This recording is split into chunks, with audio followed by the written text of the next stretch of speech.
Welcome to the Unpackin' It podcast with Bryce Johnson. It's a show that unpacks sports, faith, and life with intriguing guests from the sports and entertainment world. Enjoy inspiring conversations and thought-provoking interviews. You'll hear stories from people that will inspire, challenge, and encourage you. Now, from the Unpackin' It studios in Charlotte, North Carolina, uniting sports fans everywhere, here is Bryce Johnson. Welcome to the Unpackin' It podcast. I'm Bryce Johnson for this special 2019 Year in Review show. We're going to talk all about some of the big stories of the year, where each sport stands as we head into a new year, but also a new decade. We'll take a look back at the previous decade, and we're also going to talk about the last 6 years of Unpackin' It Ministries. And so we've got a lot of fun topics to discuss today. And I am actually joined in studio today by Chris Bryant, and he was one of our first board members, helped launch Unpackin' It, and he actually bid on an auction item to be a part of the show. And so we are doing that today. We had our big golf tournament fundraiser and silent auction, and so he was a part of all that. And so we say hello, making his podcast debut, Chris Bryant. Chris, how are you? Hey, Bryce. Doing great. Very happy to be here with you. Man, well, we're psyched to have you, and this will be fun. As Chris has plenty of opinions and oftentimes disagrees with me on sports topics, and so we'll see where things go today. But would love to hear from you as a listener. You can always email me, bryce@unpackinit.com. If you missed our Christmas episode, be sure to check that out. And then also, I did an update podcast explaining the direction of the Unpackin' It podcast moving forward in 2020, some of the changes that we're making, and so we're really excited about what God continues to do through this ministry and specifically through this podcast. And so, Chris, let's start with the 2019 year in review when it comes to sports. And so we think back and we look at Clemson winning it all, Virginia winning it all, the Toronto Raptors, the New England Patriots, the Washington Nationals. Tiger Woods won the Masters this year. Which of those events jump out to you the most as being maybe the most memorable or most significant? Well, Bryce, thanks for having me again. And if I had to pick one of all of those, I would have to say Tiger's comeback in winning another major championship. After the past few years, I really didn't expect for him to be able to get to that level. I knew he'd be able to win tournaments per se, but to get back to winning a major was a very big statement. And I feel like, the Patriots' third year in the Super Bowl, Virginia was a big deal. The Nationals makes me sick. I'm a Braves fan. And so I'd have to say out of all of those named, it'd have to be Tiger's comeback. Yeah, I think as we look back at history, that will be the most memorable for sure. And unfortunately, because Virginia happened right before that we almost glossed over Virginia winning, and I don't think they got their proper due for what they did accomplish. So we'll talk about them in a moment. But as far as Tiger goes, what just continues to stand out to me, and we know this, but we were reminded of it, is how he captivates the sports world like nobody else. And probably Jordan was there, and you would know further back in history as far as players that captured the non-sports fan, the diehard golf fan, everybody in between. And that's what Tiger did when on a Sunday where he's about to win the Masters. You wanted to find a TV. You couldn't wait to watch it. You couldn't wait to talk about it the next day when you saw everyone. And the fact that his story is as crazy as any story ever, the rise and fall and the injuries and all that happened off the course and family and personal, for it to all culminate in a 40-something-year-old guy winning the Masters after such a gap, You can't write that. You can't make it up. Very few people ever expected him to even compete again, to even get close to doing it. And his mental ability and emotional ability and physical ability, for that to all come together at the Masters that way in 2019, it was special. Well, you're right. And the point that Tiger kind of spans all generations. My mother-in-law, who you know, is a huge Tiger fan. And anytime she finds out that he's going to be on TV, she is glued to the television set. And, you know, we're a country of great redemption stories. And regardless of what you may have thought of Tiger in the past and him falling out of grace, what a redemption story to come all the way back. And when he just had how many knee surgeries and a back surgery, you know, recently, to win the Masters, it really is an amazing story. It is. And yeah, the individual performance of it, but what it means to the sport of golf and how he just rejuvenated the whole golf season and now what he did at the President's Cup. And I mean, he's back. He really is. Now, how long will it continue and how many more majors can he win? It matters in one degree, but the fact that he won the Masters again after all of that is almost enough. Like, we always want more, and we want him to keep going, and we wonder, oh man, what else can he do?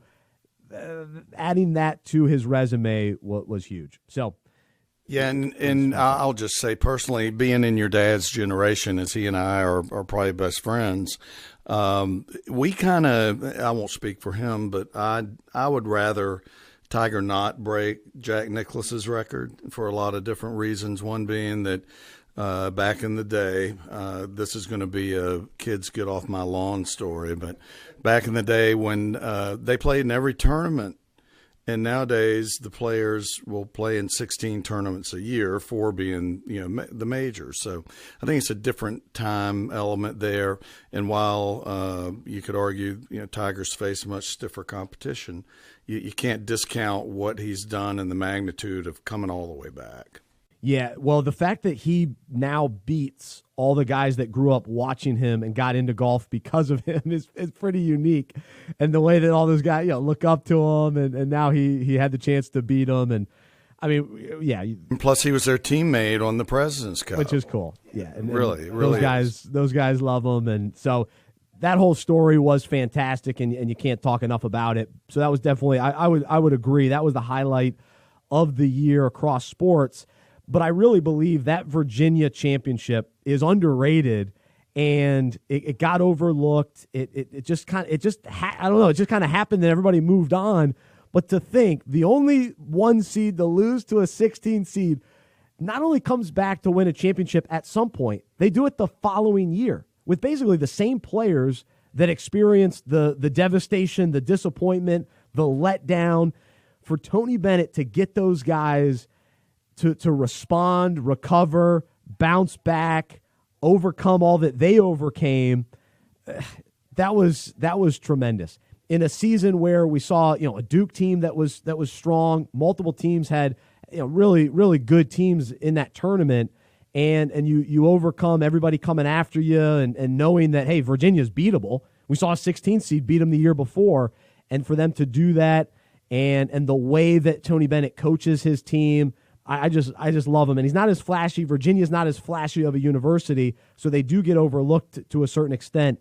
But that, to me, is as big of a story as we've seen in college basketball in a way long time. It's hard to be duplicated. Yeah, I have to agree. It's a testament to Tony Bennett and the rest of the coaching staff and to Virginia players. That's why they call it March Madness, is because anything can happen.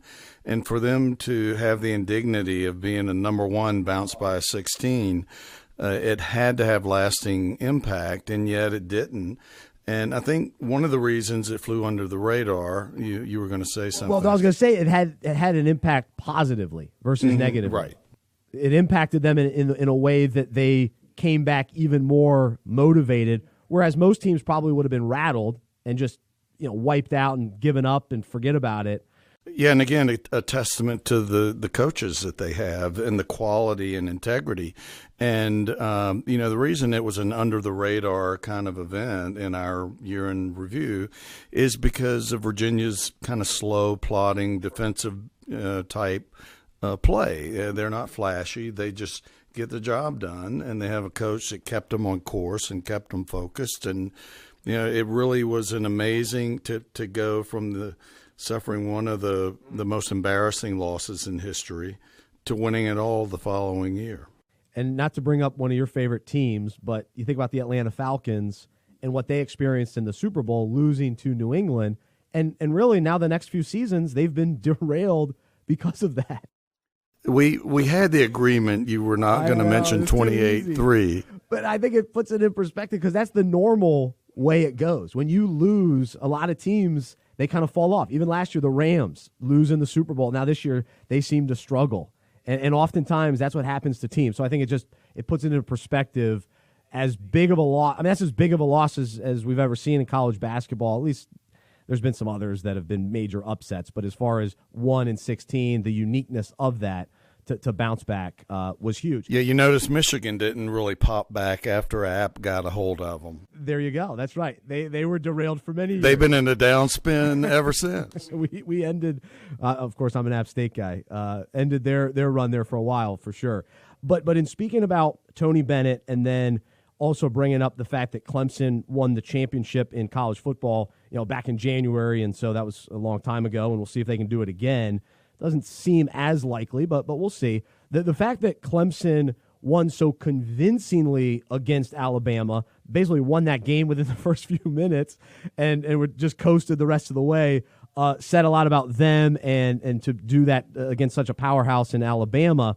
But to compare and I guess bring them together, Virginia and Clemson, the commonality between Tony Bennett and Dabo Swinney, especially from our perspective, as we love talking about faith and look through, at the sports world through that lens, the fact that Dabo and Tony Bennett have very openly, convincingly, unashamedly run their organizations or their programs with their faith leading the way says a lot about them and says a lot about what you're capable of doing when you stick to your foundation, you stick to your convictions, and you don't, hide who you are and what you're all about. And so both of them, they've built programs. Because think about where Virginia basketball was before Tony Bennett got there. They weren't thinking in recent years before him thinking about championships. Clemson, I mean, that was a thing, Clemsoning, losing. And even if they did have a good seed, they'd always find a way to blow it and end their season in a tough way. Dabo builds a whole program from the ground up and does it by saying, hey, I'm a follower of Jesus. I'm going to recruit guys with integrity. They know exactly where I stand. We're going to build this program on principles that are biblically based. Tony Bennett, the same thing. And then the other part of that, too, is I think they've shown that you can win with different personalities, too. Because oftentimes we've thought of Christian coaches having to be a certain way as well. Tony Dungy is the face of Christian coaches and did a tremendous job as an NFL coach, but was very mild-mannered, and which is fine, and that was his strategy. Whereas Dabo, he's big personality, energy guy, maybe gets in your face a little bit more than others. Tony Bennett has done it in a way where very even-keeled, does it by playing defense, and that's his strategy, so not a real flashy, like you were talking about, style of play. So anyway, just as someone who is always encouraged by faith-based coaches leading the way and then having success, where it's not all about success, but it shows you that you can still stick to who you are and have success, is pretty neat. So I think that's a testimony for what they were able to do, even in the same year. Yeah, and I agree, and I think try across the spectrum. And I was looking at the Colts game last night, and Frank Wright, and the statistic about him, right? He was the quarterback in the largest comeback in college history and the largest comeback in NFL history. and it was him. And if you look at what he's done with the Colts program, just to, since we're on the topic, is there's a calmness and a steadfastness to the rebuild there that is a direct reflection of his style. And you're right, Dabo is a little bit more of a spitfire, fiery. I remember a coach, Bill Curry, who was a very strong Christian man and coached Georgia Tech and then at Alabama for a time. And he came from the more mature, fatherly figure type. So regardless of the personality you mix with the Christianity background, it's more of that calm steadfastness that kind of works its way in the DNA through all of those programs. And both of those programs really haven't been, based on any one player or star player. I mean, we've seen, especially in basketball, where one guy can carry you and win a championship. That's not how Virginia was built at all. I mean, they've had some nice players, and I mean, DeAndre Hunter ended up being a top pick in the NBA, but it wasn't all built around him. He wasn't necessarily carrying that team. It was a team-oriented build is what Tony Bennett did. And same with Dabo. Sure, they had Deshaun Watson, and he helped carry the way, but over the last, 6 years since Clemson has been relevant and moving their way up and winning championships, they've done it. Huge defense, plenty of offensive players. But I guess the point is that they've been able to recruit the very best of the best and been able to get guys that fit what they're trying to do. And it just shows that guys want to play for coaches with high character that say, hey, this is who I am, and then live it out. And players are continually just attracted to them. And for Virginia, those guys actually stick around versus leaving early. So he gets guys that want to be a part of the program for 3 or 4 seasons, which says a lot in an era of college basketball where everybody leaves early too. So I love that aspect of those guys too. Absolutely. And there's no doubt if we had the ability to go behind the scenes and examine the programs and just spend some time with them, you would see that there are a lot of Christian-based elements worked throughout all of those programs, and that is becoming a magnet for these kids that they may not have had previously. And I think that's going to lead to sustained success for those programs. And both of those coaches, as successful as they've been and as focused as they are on winning, when you listen to them, they really are player first and wanting to develop men. And so that's their main focus. And it just so happens that because of that and because of who they genuinely are, the best players want to come and play with them. And then that equals winning out on the field or on the floor. And yet they also produce some of the great guys in the league. I mean, I love Deshaun Watson and now what he does with the Houston Texans. He's a great guy, high character guy, and has come in and been a great leader for the Texans. And so those are the players that they have. So, and it doesn't hurt either when you get a reputation as Clemson has of having 37 first-round draft picks in the last two years too. So that does help the reputation, but coupled with the kind of program that you're running. Success begets success. That's right. They get the right people in there. So those are some of the big championship games and moments of 2019. I guess if we talk NBA, I was watching the Toronto Raptors highlights the other night, just now this season without Kawhi Leonard, and they're still pretty good, but that Nick Nurse is a great coach as well. What he did in Toronto, the fact that they won the championship was one of the surprises of the sports season. We're used to seeing the Patriots win the Super Bowl, and Clemson had already won before, so it wasn't too surprising they won again. But the Toronto Raptors out of nowhere, that was, I think in some ways it'll be a forgettable win. Like people will look back and go, wait a second, the Toronto Raptors won an NBA Finals? How did they do that? But it was an impressive one, the fact that they knocked off the Warriors, and to think now that the Warriors are one of the worst teams in the NBA with all their injuries. And so how things have changed so quickly and how all that happened in the NBA is wild. And to think last year the LA Lakers were dysfunctional. The fit wasn't right with LeBron and all the young players that they were initially building around, and then you bring him in, it didn't work out, and now a year later, we're looking at them being one of the favorites to win the next finals with the Warriors out of the picture, Kevin Durant injured. So it's wild to think how things have changed so much in the NBA. Any thoughts just on the NBA in 2019 and where we're at? Yeah, I think one other factor there too is the fact that you had a team that is outside of the USA winning the NBA championship, and it kind of shows the influence that the NBA is having in different countries and all over the world, really. And I haven't seen the statistics. I know soccer is probably the most popular sport in the world, but basketball is number 2 and fast approaching soccer is my understanding. So I'm sure the league was thrilled to have had a champion come in another country, albeit Canada. But the league has changed as well because you can a free agency in the way that works in the max contract.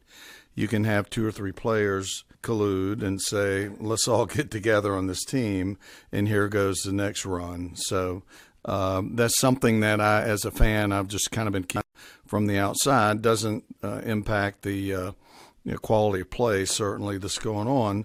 But what I don't want to see happen within the league is you have the Harlem Globetrotters, and then everybody else is the Washington Generals.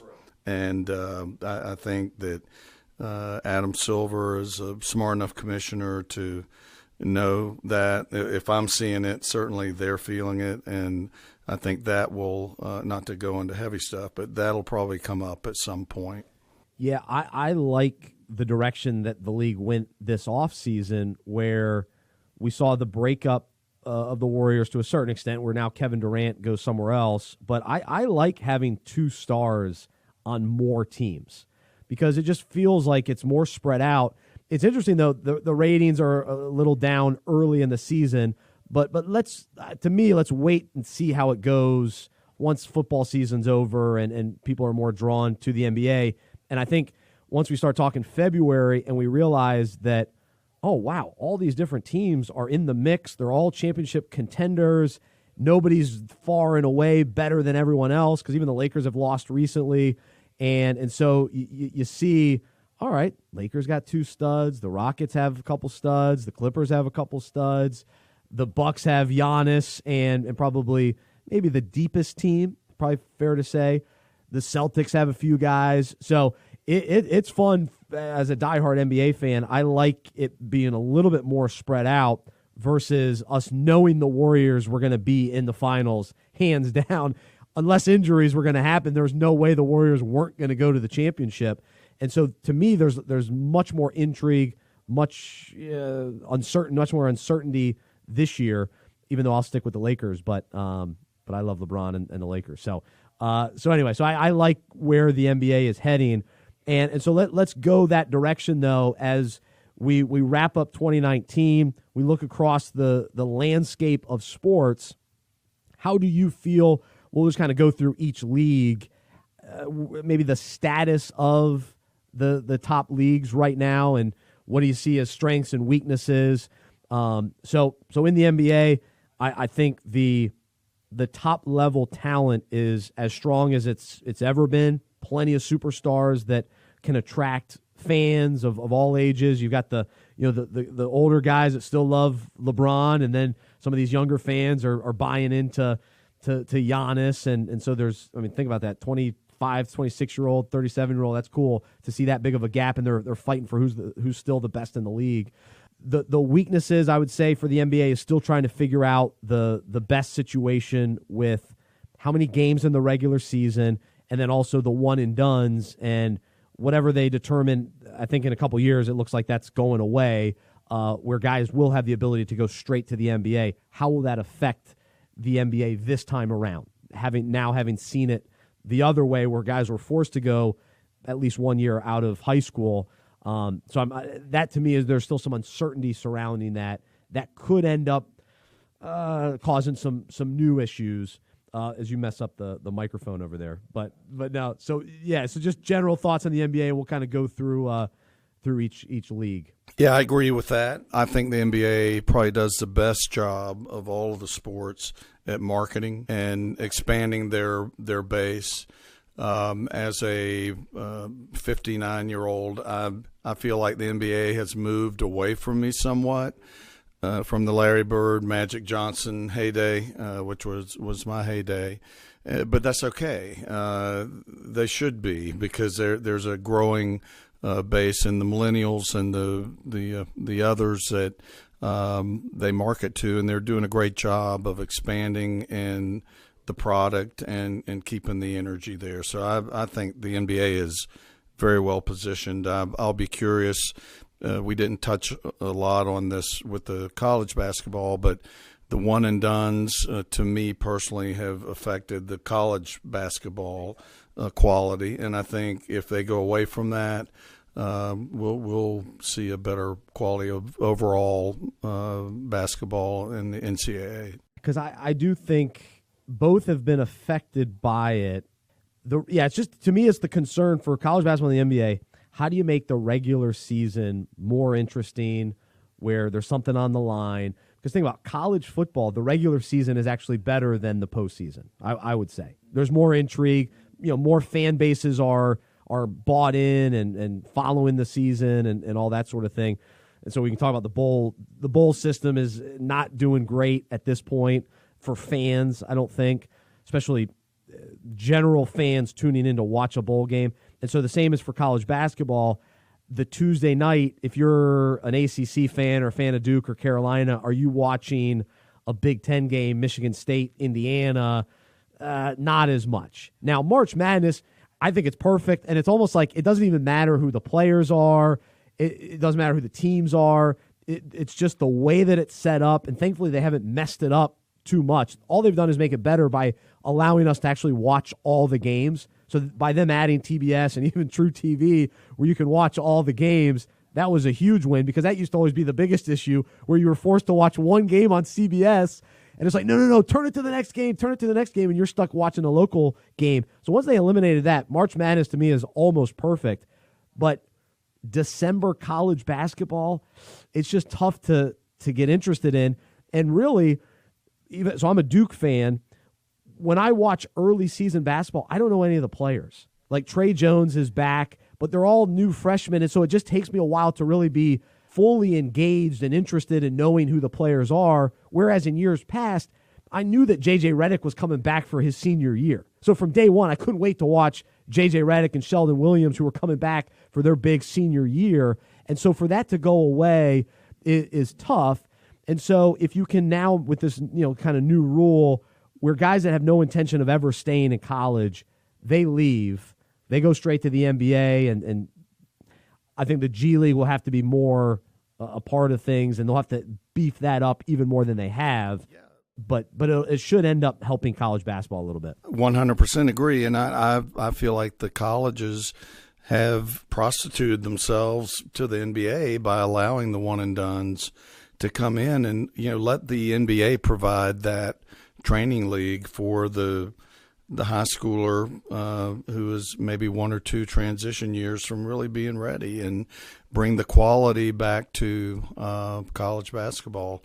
You were mentioning in my day it was Mike Jaminski and Jim Spanarkel, watching them for 4 years. And you don't have the power teams any longer because they just turn over every year. When we look at Kentucky as the main offender there. Oh, yeah, and Duke's right there. And I think Zion was special in that he captured the whole sports world like we haven't seen in a long time. I'm trying to think of the last guy in college basketball that was must-see. I mean, Steph Curry during his run in the tournament, but Zion was a unique guy. But I think back with some of these one-and-done players that Duke has had, Jabari Parker and Brandon Ingram, and I like Jason Tatum a lot, but Kyrie, he barely played. So you just can't really buy into them fully. They're just a rental. They're not going to stick around. So you like them because they're wearing a Duke jersey, but it's not building each year where you watch them grow and see them get even better. And that's what to me, college basketball is missing a little bit. But I'd be fine, like Virginia, like I was saying earlier with Virginia, they go after those types of guys where you actually see for 3 or 4 years, and you see the growth and the buy-in, and then it culminates in a championship win. Well, I've got a personal example, and that'll impact you as a Duke fan. But a few years back, Duke played a team called Mercer in the NCAA, and my nephew was the starting center for them. And they were 5 seniors who had played together for 4 years. They were no longer boys. They were 22-year-old men with experience. They weren't intimidated by Duke, and they upset Duke. Second round? First round? First round. First round. Yeah. And it's hard to remember all the upsets. Yeah, it was very exciting at the time. But that's a prime example of these, I won't say second-tier schools, but programs that have the kids who are there for more than 1 year and gone. They really gel as a team, mature as players, and that's the kind of thing that can happen in a March Madness.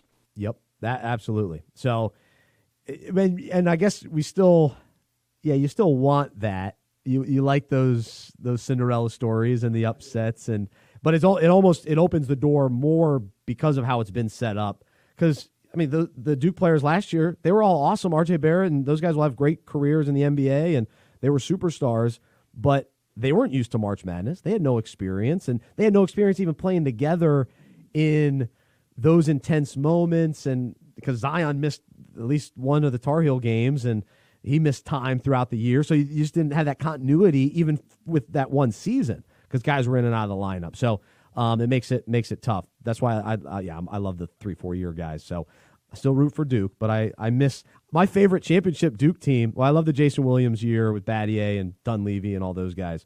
But Brian Zubik, John Shire, Kyle Singler, like those guys, that was awesome. Nolan Smith was on that team because those guys stuck around. So that was fun. All right. Anyway, so we'll transition to the NFL, kind of the state of the NFL, and even we'll expand the conversation a little bit too, because I want to look back at the decade as well. The NFL over the last 10 years, what has been maybe the storyline, and how healthy of a league are they heading into the new decade? And really for me, it's two things. It's still the decade of the Patriots, even though I guess they would have. Did they lose? Yeah, I mean, they lost to the Eagles, and lost to the Seahawks. Giants was before the decade. I think that was before the decade, which is crazy.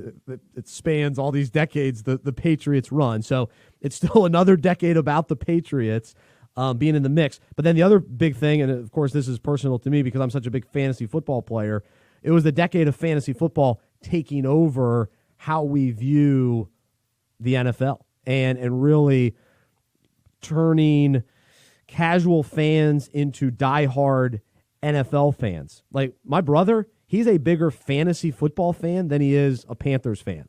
And so we'll be joking, oh man, tough Panthers lost yesterday. He only cares that his fantasy team won. I think that's changed, and I think overall it's had a positive impact because Monday night football games matter a lot more to the casual fan. Even if their team isn't playing, they want to see how their quarterback on their fantasy team is going to play. So I think it's brought in more intrigue across the league. This is a league all about parity anyway. So even though the Patriots are always in it, we see the rise and fall of teams every single season, and basically everybody has a chance unless you're the Cleveland Browns. You never have a chance unless you're the Detroit Lions. Forget about it. Bengals, no way. But everybody else, you're at least in the mix every couple of seasons. So I think the NFL is very healthy in that. I would say they need to be careful about oversaturating things. Even as a diehard, I watch a ton of football. When you start saying every Thursday, every Monday, and then I'm watching, 2 or 3 games, 2 or 3 windows on a Sunday. Then you throw in the London games at 9. Then you throw in the Saturday games in December. We're talking the Saturday before Christmas. I'm expected to watch 3 games on a Saturday. That's tough to do. So I would caution them. The oversaturation of the sport would probably be my biggest concern. But overall, I think the intrigue, the interest level, the number of stars that they have, it's pretty strong. Yeah, I would agree with that. And you touch on a point. I'm not a fantasy player. Never have gotten into that. Yeah, it's probably, I would say, age 45 and under is the main base of it. Yeah, again, and that's fine. A different generation, marketing to a different, group, and that, I believe, has helped sustain the NFL. There's been some controversy over the last couple of years that I feel has impacted the league somewhat. I do feel like it's been a strong bounce back year from that. They've done a lot of good, and rightfully so. But as far as the fantasy leagues, I think that does drive interest, at least televised interest anyway. To me, the teams have started looking the same for quite a while, where you could take the uniforms, switch them around, and they all kind of run the same offenses. I think the impact of a Lamar Jackson, of these other quarterbacks who bring other skill sets, primarily the run-pass option, is beginning to make the league more exciting, in my opinion. I enjoy watching an academy play Washington State.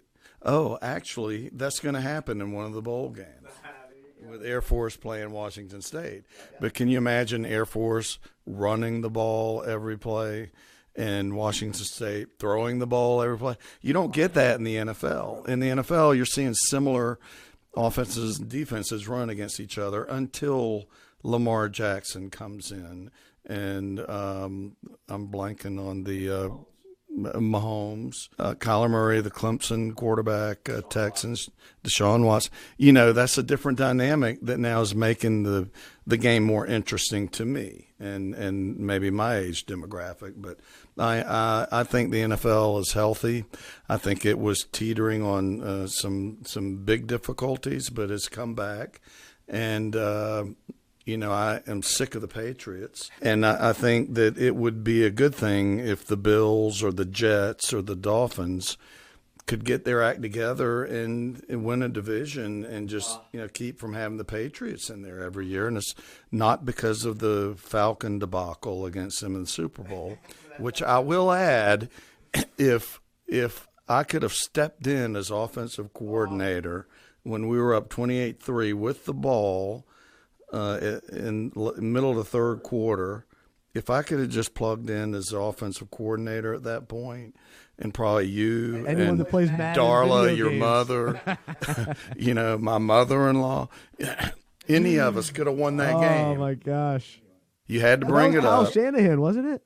Yes. And now he's doing great in San Francisco. Fantastic, and he did great for the Falcons. He's the reason they got there, and then all of a sudden. So anyway, it's still pretty vivid and painful, but we'll move on. But I still do, watch the Falcons, and keep hoping for the best with them.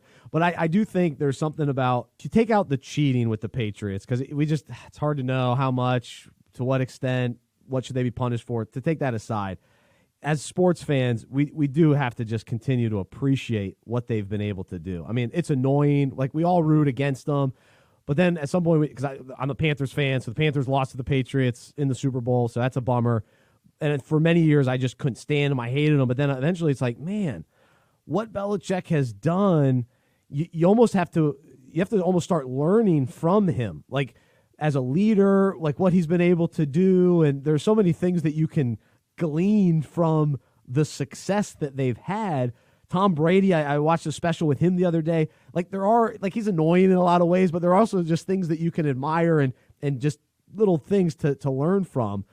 A 43-year-old playing quarterback and still doing it. Now they've had a weaker season and they still won 12 games. I mean, are you kidding me? Johnny Unitas would still be playing if he wasn't allowed to be touched. Well, that's true. It helps. It definitely helps. He's not running around like Lamar Jackson, who gets crushed. But Brady finds a way to stay back there and remain, from the big hits, which is key. So we can talk about the Patriots all day. I can't root, or I can't pick against that. To me, they're still the team that I expect to be in the Super Bowl this year. I think the Chiefs are coming on at the right time. The Ravens are the best team in the NFL. Yeah, that's fair to say, in the NFL, heading into the playoffs.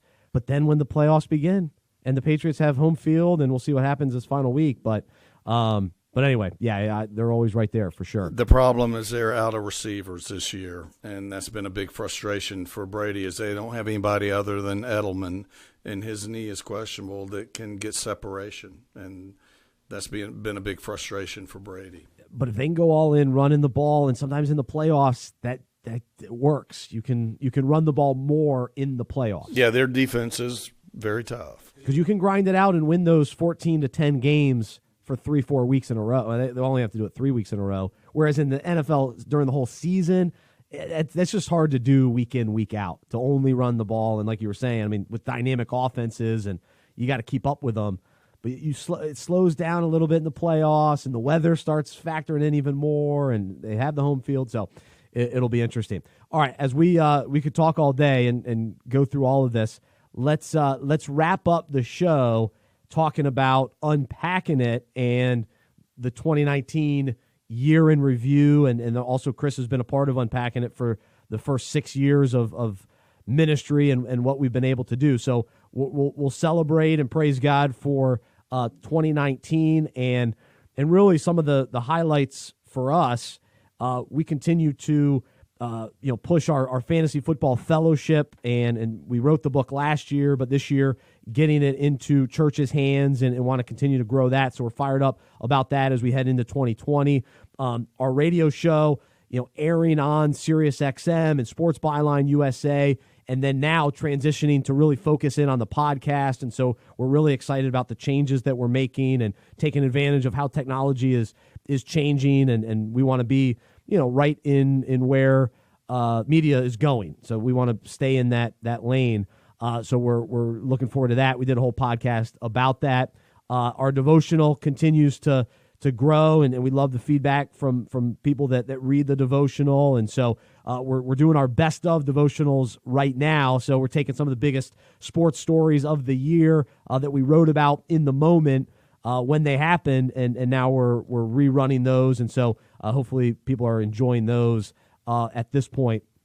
And so this year for us as a ministry, we added some more people to our staff and to our team. And so we're really excited about that, and looking to expand even more so in 2020.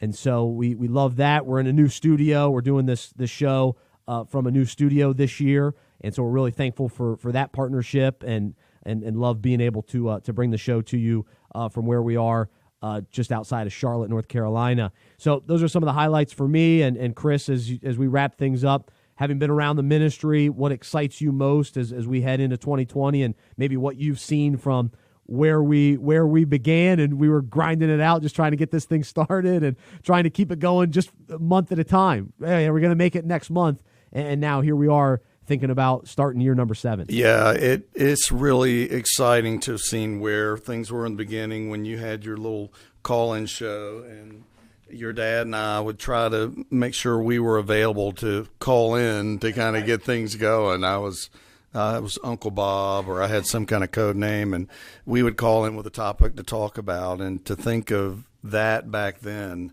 and where the program has grown to, and how many stations that you are on across the country, and the growth of the support and the number of monthly supporters, and just all the things that have come together over 6 years. You threw a stat out to me that really grabbed my attention back in the day, and it was there are more people who go to a sporting event on Sunday than who go to church. And that really, and it may be a little bit twist on that. Yeah, the number of people that go to church regularly is less than the number of people that identify as sports fans. Right. That was it. And so it hit me right between the eyes. Wow, there's a ministry opportunity there, that if they love, their sports teams, that, they might be open to hearing from athletes who are believers. So anyway, you had the right vision. The growth of the ministry has been fantastic, and I really think it's nowhere near where it's going to be. as we continue to try to grow it across the country and find people in each market where there's major sporting events to kind of be the guy or gal on the ground to promote and help grow the ministry. So very thrilled to have been along for the ride, looking forward to continued success of growth and most importantly, the unsaved out there who the ministry is reaching and touching. So just proud and thankful to be a little part of that. Oh, absolutely. No, big part. He's been a big part since the beginning. And so exciting to have him here in studio today for this year in review special here on the Unpacking It podcast. And so he's Chris Bryant and I'm Bryce Johnson, and hope you wrap up the year well. And I know we're fired up for 2020 and really just invite you to be a part of this ministry as a listener. Subscribe to the podcast, subscribe to our email devotional. If you want to support the ministry financially, we'd love to have you as a teammate and support us each month or regularly, quarterly, yearly, however you feel led to do that. But ultimately, we're sports fans following Jesus. So we love sports and love talking about them, but ultimately we want to point people to Jesus and know that he's the one that ultimately changes our lives and changes our hearts and changes our eternal destination. And so we celebrate him here around Christmas and him coming to earth, but we celebrate the life that we have in him each day and the invitation that we have each day to follow him, to follow his ways, to not have to live life in our own strength, our own power, but to live life with his power in us, guiding us, leading us, and empowering us to do what he's asked us to do and to accomplish his purposes here on earth. And so we're just vessels to him and want to continue to obey him and follow his ways. And so, we're thankful for 6 years of Unpacking It, and fun to look back at this year in sports, but even more fun to look back at where this ministry has gone and where we're heading. So 2020, the next step in the journey, and glad to have you a part of things. So have a happy new year, and we'll talk to you soon right here on the Unpacking It podcast. For more information about the show, our events, and other resources, visit unpackinit.com. That's UNPACKINIT.com. We hope you are encouraged, inspired, and challenged by what you heard today. To support our show and Unpacking It Ministries with a financial gift, visit unpackingit.com/donate. We look forward to unpacking sports, faith, and life with you again next week.